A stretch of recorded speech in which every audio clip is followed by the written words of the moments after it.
বিসমিল্লাহির রহমানির রহিম।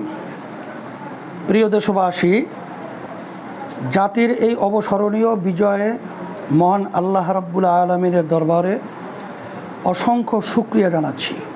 আলহামদুলিল্লাহ। জাতীয় এই গৌরবময় বিজয়ে যারা জীবন দিয়েছেন, রক্ত দিয়েছেন, আহত হয়েছেন এবং আন্দোলনে সক্রিয় ভূমিকা রেখেছেন, তাদের সবার প্রতি শ্রদ্ধা ও কৃতজ্ঞতা জানাচ্ছি। প্রিয় দেশবাসী, জালিমের বিরুদ্ধে ঐক্যবদ্ধতার সুফল আবারও প্রমাণ করেছি আমরা। ছাত্র, শিক্ষক, পেশাজীবী ও সর্বস্তরের মানুষ যেভাবে আন্দোলনে সামিল হয়েছেন তা বিশ্ব ইতিহাসে এক স্বর্ণালী ঐতিহ্য হয়ে থাকবে। প্রিয় দেশবাসী, জালিম দুর্নীতিগ্রস্ত এক নৃশংস স্বৈর শাসকের কবল থেকে আমরা মুক্তি পেয়েছি। আলহামদুলিল্লাহ।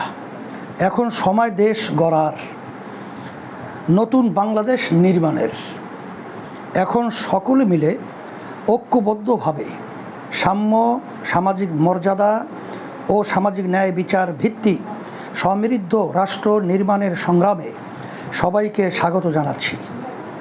প্রিয় দেশবাসী, এই রাষ্ট্র আমাদের, দেশের প্রতিটি সম্পদ আমার আপনার টাকায় গড়া।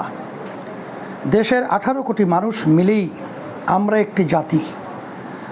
রাসূলুল্লাহ সাল্লাল্লাহু আলাইহি ওয়াসাল্লাম মক্কা বিজয়ের পরে যেভাবে সবাইকে নিয়ে উম্মাহ গড়ে তুলেছিলেন, আমরাও সেভাবে উম্মাহ গড়ে তুলব ইনশাআল্লাহ। সেজন্য দেশের কোনো সম্পদ যেন নষ্ট না হয় সেদিকে সতর্ক দৃষ্টি রাখুন।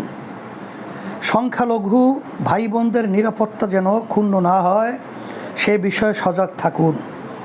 পরিশেষে আবারও আন্দোলনে শহীদ হওয়া, আহত হওয়া সবার প্রতি গভীর শ্রদ্ধা জানাচ্ছি। আল্লাহ হাফেজ।